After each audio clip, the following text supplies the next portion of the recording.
Mitochondria सभी eukaryotic cells में पाए जाने वाले ऑर्गेनेल्स हैं जो कि बैक्टीरिया के साइज़ के होते हैं।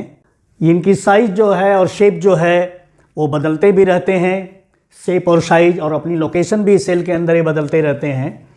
वैसे इनके जो शेप हैं वो ट्यूबुलर होंगे, ट्यूब के समय होंगे, सॉसेज की तरह से होंगे। इस तरह से कभी कभी खाने की चीज़ इस तरह की होती है, ये सॉसेज शेप्ड होते हैं, रॉड शेप्ड होते हैं या सर्कुलर भी ये शेप में होते हैं। इनके अंदर जैसे बैक्टीरिया में सिंगल क्लोज सर्कुलर डीएनए पाया जाता है, उसी तरह से माइटोकॉन्ड्रिया में भी जो डीएनए पाया जाता है वो सिंगल होता है और ये सर्कुलर होता है। ये बाइनरी फिशन के द्वारा डिवाइड करते हैं और 1 से 2 होते हैं, ये अपने नंबर्स को बढ़ाते रहते हैं। माइटोकॉन्ड्रिया ये प्लूरल है और माइटोकॉन्ड्रियान सिंगुलर है। तो यह एक माइटोकॉन्ड्रियान का स्ट्रक्चर है, ये इसका कट पोर्शन है। इसमें देखिए 2 मेम्ब्रेन्स होंगी, एक आउटर मेम्ब्रेन होगी और एक इनर मेम्ब्रेन है। आउटर मेम्ब्रेन और इनर मेम्ब्रेन के बीच में जो कंपार्टमेंट है उस कंपार्टमेंट को कहते हैं इंटर मेम्ब्रेन स्पेस। ये जो स्पेस है वो इंटर मेम्ब्रेन स्पेस है। और ये जो इनर वॉल है माइटोकॉन्ड्रिया की वो फोल्ड बनाती है, जिनको कहा जाता है क्रिस्टी। क्रिस्टा जो है सिंगुलर है और क्रिस्टी जो है प्लूरल है। तो ये क्रिस्टी का फॉर्मेशन इसमें होता है, फोल्ड कर जाती है। उस फोल्डिंग से ये होता है कि ये इनर मेम्ब्रेन के सरफेस एरिया को बहुत बढ़ा देती है, तो इसके फंक्शन के लिए सरफेस एरिया बहुत अधिक मिलती है। इसमें ये जो इनर मेम्ब्रेन जो जिस कंपार्टमेंट को इनक्लोज करेगा उसको कहते हैं, उसमें जो फ्लूइड भरा होगा उसको मैट्रिक्स कहेंगे। इस मैट्रिक्स में ही डीएनए पाया जाएगा और इसमें राइबोसोम्स भी पाए जाएंगे। इसका मतलब ये कुछ अपने प्रोटीन्स को ये सिंथेसाइज करता है। डीएनए है, जीन्स पाए जाएंगे, वो आरएनए इसको कोड करेंगे, राइबोसोमल आरएनए पाया जाएगा, ट्रांसफर आरएनए, सब यह मिलके कुछ अपनी स्ट्रक्चरल प्रोटीन्स का ये फॉर्मेशन करता है। इस आउटर मेम्ब्रेन में, जो आउटर मेम्ब्रेन है माइटोकॉन्ड्रियान की, इसमें चैनल्स पाए जाते हैं, पोरिन्स के द्वारा बनते हैं। पोरिन एक प्रोटीन है जो कि चैनल फॉर्मेशन करती है और वो सीप की तरह से काम करती है, चलनी की तरह से काम करती है। तो सेल के अंदर ये पाया जाएगा, ये न्यूक्लियस और इधर सपोज करिए कि ये माइटोकॉन्ड्रियान है, तो साइटोसॉल से चीज़ें इसके अंदर आएंगी। इसमें पोरिन्स पाए जाएंगी आउटर मेम्ब्रेन में। तो पोरिन्स जो हैं वो चैनल जो हैं वो फ्रीली परमेएबल हैं। साइटोसॉल के जो भी कंपोनेंट्स हैं वो फ्री हैं इसके अंदर मूव करने के, जैसे स्मॉल मॉलिक्यूल्स हैं या आयंस हैं। तो इस इंटर मेम्ब्रेन का जो कंपोजिशन है और जो साइटोसॉल का कंपोजिशन है ये दोनों करीब करीब बराबर रहता है। लेकिन ये जो इनर मेम्ब्रेन है वो जस्ट इसके रिवर्स है आउटर मेम्ब्रेन के। ये स्मॉल मॉलिक्यूल्स और इस आयंस के लिए ये फ्रीली परमेएबल नहीं है। तो फ्रीली परमेएबल नहीं है तो ये रिस्ट्रिक्शन इम्पोज करती है और रिस्ट्रिक्शन की वजह से कुछ चीज़ें जो इस मैट्रिक्स में हैं वो इसके अंदर नहीं आ पाती और इसके अंदर की चीज़ें इधर नहीं जा पाती हैं। तो रिस्ट्रिक्शन के वजह से ये प्रोटॉन का ग्रेडियंट फॉर्म करती है और वो प्रोटॉन का जो ग्रेडियंट है वो ऑक्सीडेटिव मेटाबॉलिज्म के लिए बहुत इम्पॉर्टेंट है, जिससे एटीपी का फॉर्मेशन होता है।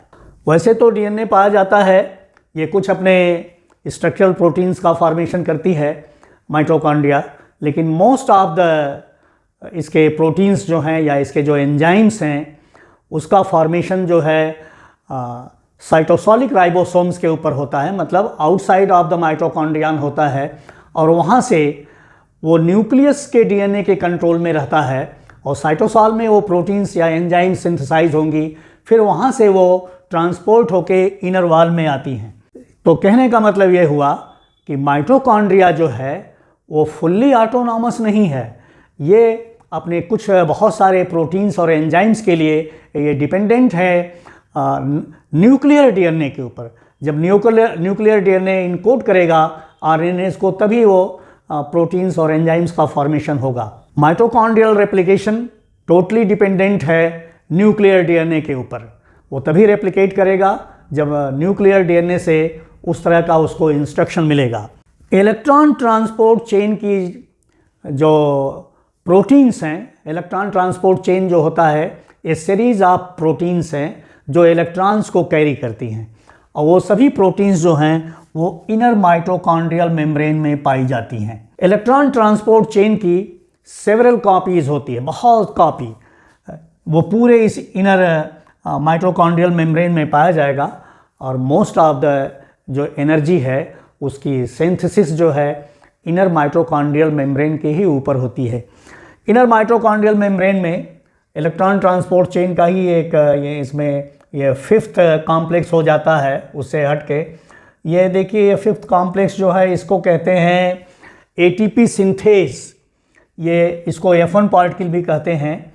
ये मेम्ब्रेन के अंदर इसका थोड़ा सा पोर्शन जो है एम्बेडेड होता है। ये देखिए, ये मेम्ब्रेन जो है ये डबल लेयर्ड है, ये बाई लेयर स्ट्रक्चर की बनी होती है। तो इस मेम्ब्रेन को थोड़ा सा यहाँ बना दिया गया, ये लिपिड की बाई लेयर होती है। तो ये जो दोनों लेयर शो की जा रही हैं वो लिपिड की बाई लेयर हैं, ये भी लिपिड की बाई लेयर है और ये भी लिपिड की बाई लेयर है।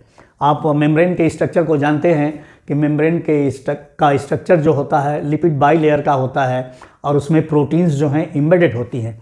तो ये ट्रांस मेम्ब्रेन प्रोटीन है जो मेम्ब्रेन में एम्बेडेड है। जो एम्बेडेड पोर्शन होता है उसको F0 कहते हैं, और जो मेम्ब्रेन से बाहर मैट्रिक्स साइड में जो निकला हुआ एक स्टॉक है, एक नैरो स्ट्रक्चर है, उसको स्टॉक कहते हैं, और इस पर एक सर्कुलर स्ट्रक्चर पाया जाएगा जिसे नाप कहते हैं। तो स्टॉक और नाप ये दोनों मिलके F1 पार्टिकल बनाते हैं। ये F0 हुआ, और यहाँ से लेके यहाँ तक का स्ट्रक्चर जो है वो F1 हो गया। इसको F1 कहेंगे या इसको हेड भी कहेंगे।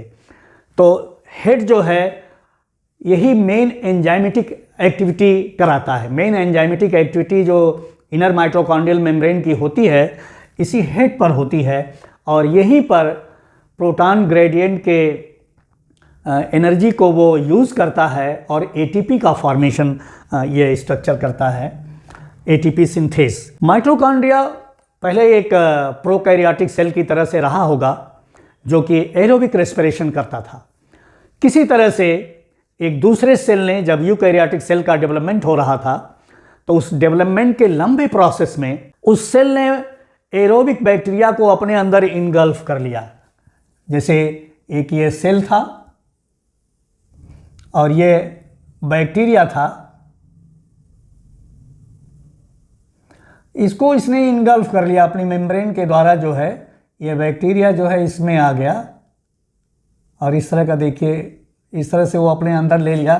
फिर ये जो हुआ एंडोसाइटोसिस के थ्रू ये यहाँ पर न्यूक्लियस बन गया था इवोल्यूशन के दौरान, और यहाँ पर माइटोकॉन्ड्रिया आ गया। ये देखिए,